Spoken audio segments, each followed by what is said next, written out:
तुम्ही बघत आहात प्रखर न्यूज.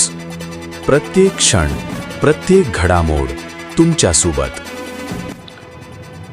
सटाणा शहरासह संपूर्ण बागलाण तालुक्यात गेल्या 2 दिवसापासून मुसळधार पाऊस सुरू असून या पार्श्वभूमीवर केळझर धरणातून अतिरिक्त पाण्याचा विसर्ग सुरू करण्यात आला असून नदीपात्रातील पाणी पातळी वाढण्याची शक्यता आहे. त्यामुळे बागलाण तहसील प्रशासन, सटाणा पोलीस प्रशासन आणि सटाणा नगर परिषद यांनी नागरिकांना सतर्क राहण्याचं आवाहन केलं आहे.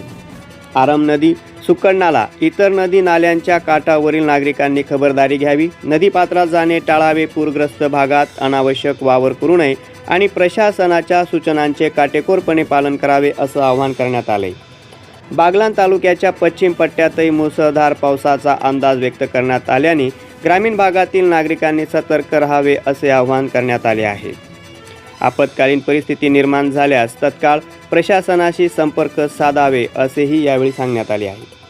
प्रशासन पूर परिस्थितीवर लक्ष ठेवून असून नागरिकांनी अफवांवर विश्वास न ठेवता केवळ अधिकृत सूचनांचे पालन करावे असे प्रशासनाकडून स्पष्ट करण्यात आले आहे. प्रखर न्यूजसाठी भैयासाहेब माळी, सटाणा.